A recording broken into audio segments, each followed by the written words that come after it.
Okay, guys, so what I'm really good at is saving money. So I'm going to share with you guys my tips and tricks for saving money and how to stay on a budget. These are things that I'm very good at, and I would love to help you guys with them.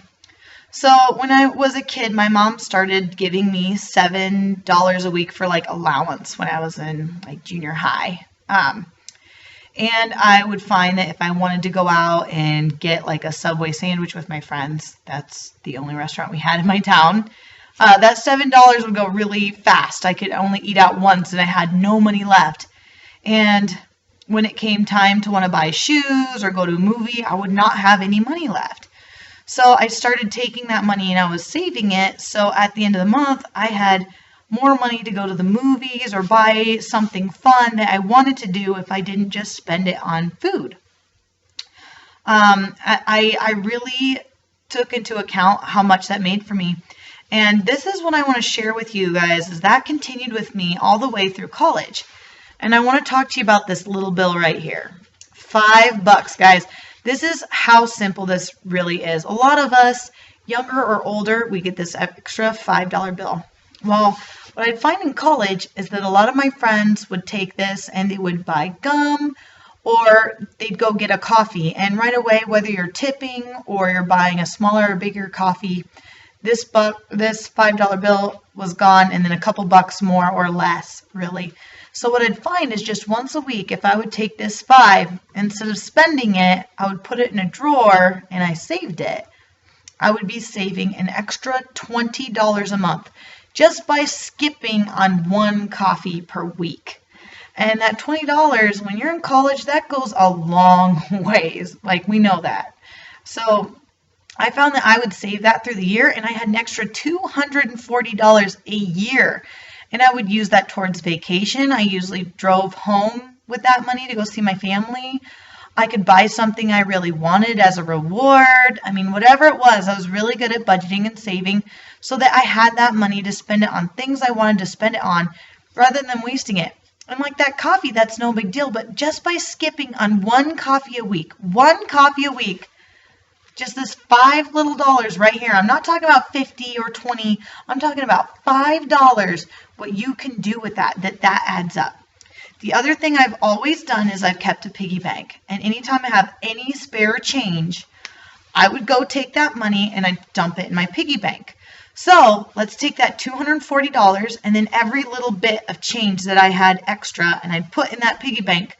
By the end of the year, I usually had about $400 to $500 extra dollars a year at the end of my school year is what I'd say, to spend on whatever I wanted. $500. I mean, it could be new clothes for the next year. It was going on vacation. It was whatever I wanted it to be. But just by saving my change alone and $5 every week, I had all that money, $500 at the end of the year to do whatever I wanted with. Now, as I've gotten older, when I started to babysit or anything like that, even work, my mom would teach me that she's like, okay, whatever you have, take just 10% of that and save it instead of spending it. So literally, guys, this is probably a month's worth of me just saving extra bills. Literally. Okay? This is money I save that I didn't spend and that I have to spend on whatever I want to. And by doing that, I just started giving myself a budget. Everything I do in cash because it's tangible. I can see it. When it's gone, it's gone. When I take it to the store, I have to think about it. So I keep cash around. And then whatever I didn't spend that week on groceries, that's me money. Like, it's mad money that I can save it. And sometimes I use it to go out with a girlfriend. Sometimes I need a new pair of shoes that I really want but don't fit in my budget. Maybe it's a new dress for a special occasion. Whatever it is, that's how I save my extra money, just by putting a little bit away. Now, those are just some things for saving money, whether you're in college, because a lot of us don't have a lot of money. That's just stuff I did. So this is literally just tips I get from work. And literally, that's it. These are my tips. I don't spend them. So I just save it. This is a month's worth of tips for me.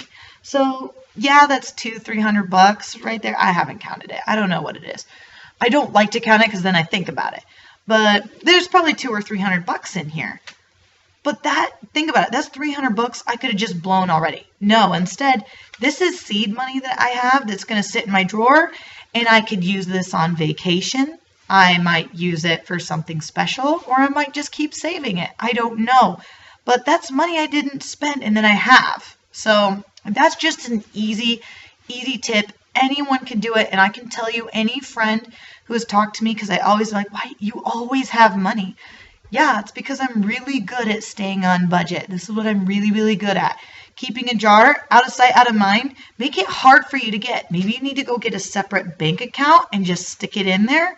Maybe you need a piggy bank, because I can tell you what, I have to go get a knife to open that thing, and it's such a big deal.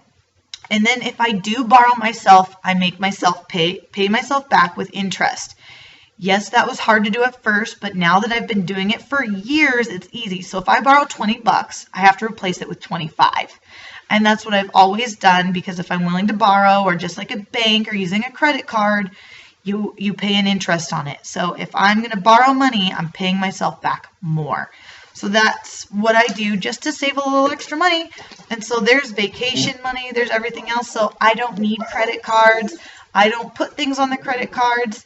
I might pay my entire thing on the credit card just because it's easier, but then I just paid off all with this, or just some extra money that I use afterwards. So you can have some play money too if you do it the right way. So budgeting. Find a number that's comfortable for you. It's got to be realistic, knowing the amount of family members and stuff that you have, the average cost of food, what you need. Be realistic, but mostly I can get by with about $100 a week.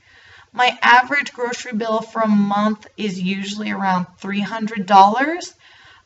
Sometimes if I want to get a little spendy, it can be up to $500, but it's never above that.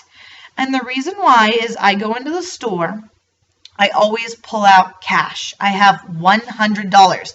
I can tell you, if you go into the store with only $100 in your pocket, no credit card, no nothing, you're going to be a lot more diligent about where you're going into the store and picking out your produce and stuff, because you have to count it. You can't be like, oh, grapes sound good, and this sounds good, and that goes, and then you get up to the counter predicting it's like $100, and you're like, oh, how could that be $150 to $200? Because you weren't really calculating it out. But if you go in $100, you're going to feel really embarrassed if you go over. So you can really learn how to budget by just bringing in cash with you, or keeping that $400. When it's gone, it's gone.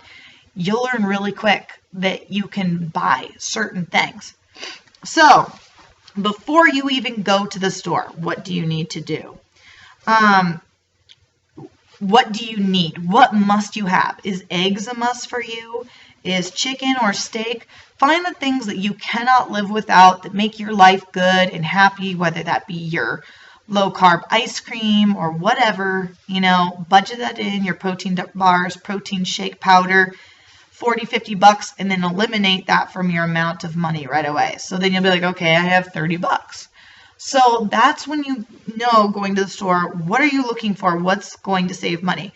Now, what's cool is if you write out your list of things that you need, I can then look at that list and say, dang, that's a lot. And you know how much money most things cost. That's $5, that's $3, that's $7. Then I'll look at it and add it up and say, ooh, that's like $50 right there, and I only have 40. Okay, what could I get by with until next week? And if I can eliminate some things, then I'm like, okay, I'm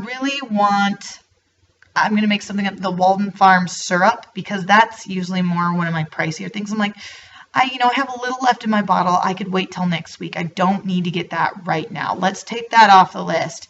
And I need to get toilet paper. That's a must. So let's leave that on there. We'll get the toilet paper. And making that budget out.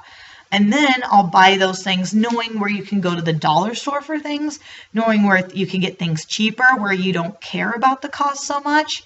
For me, I like to spend on good quality eggs. I will budget that in. $5 a box is just fine with me. I cannot go with the cheap stuff. I can tell the difference because I eat so many. But where I might be willing to cheapen myself is I might get some cheaper vegetables or some frozen vegetables, or go with the ones that are cheapest at the time. So making that list, Or also just making a list of the food you want to make. If there's like a family favorites or you know you need to make certain things, write down all the stuff you're going to need for that. That's going to be a big indicator there, whether it be $100 or $200 a week, whatever your size of family, you need to know those things. So knowing that amount you want to spend, what you can give up, what you can't, and then it's okay to splurge about once a week, as I'd pick one thing I really, really was craving or wanted. Maybe over the weekend it was like a flat iron steak, or it was a chicken pre-wrapped thing like you've seen me do. I just don't feel like cooking. I love to spend up a little bit just to have things pre-made for me. It just makes my life easier, and it feels like I get to eat out and treat myself. I love scallops, but it's about $17 for a bag. That's where I might spend up on that weekend because I feel good. I don't feel like I'm budgeting all the time, and I get to go a little bit crazy by buying something I'd maybe spend at a restaurant, but instead of spending $40 or $50 just by eating out, I only spent $20 by taking that and making it at home. So that's where I've learned to splurge so that I don't feel so tempted to eat out because I'm so sick of the food I have at home. And do not over bulk buy. Buying some things in bulk is awesome, but if you're going to get 40 chicken legs and you're probably only going to eat 10, you just wasted a ton of money. I don't care if it's on sale or not. Don't buy it if you're not going to eat it. It doesn't work out well. I have tried to make it work so many times, and you end up throwing it out because nobody wants to eat it. Okay, then at the store, know your amount of money. I recommend when you start bringing cash. It will change everything for you. It really did for me. It was really hard, and I had to spend like an hour in the store and go back and put a billion things away. But I learned and got to see really what was in my cart. $100 could be 5 items, or it could be 50 or 100 items. It can really make a huge difference. So having that to look in your cart and say, where can I do the best with this amount of money, made a huge difference for me. Then always keep a little notebook. You don't always have to buy everything at the store right then. I'll write it down in a notebook to mark for next time. If I already found that cheat item, like if I wanted scallops, I can't then go buy crab. If you don't hear that, I said crab, not crap. So I can't go buy those other things if I bought that. So I make a list. I'll be like, ooh, saw Safeway, saw trail mix, really want it for next time. I write down the name. So the next time I go in next week, I can go pick that item up and I won't forget about it. It's written down in my phone or a notebook, whatever you want. Write down the things you like. It doesn't mean you need to buy it right then because I know it's going to break my budget. So I'll write that down. Stop at the sales aisles first. Walk around to the vegetables that are cheaper. Walk around to the sale items. Find what you can get cheaper, because then you can get more of that and you can spend your money on the things you really care about. That's made a huge difference for our lives. And I try to alternate per week. One week I might buy a bunch of vegetables, and next week I buy protein. Now you could shop bi-weekly or monthly. The thing I like to do it weekly and break it down to a weekly budget is because each week I feel a little differently about what I want. And if I think about it the month, I'm like, oh yeah, I'm just going to eat chicken all week. And after 1 week of eating chicken, you're like, if I eat any more chicken, I will die.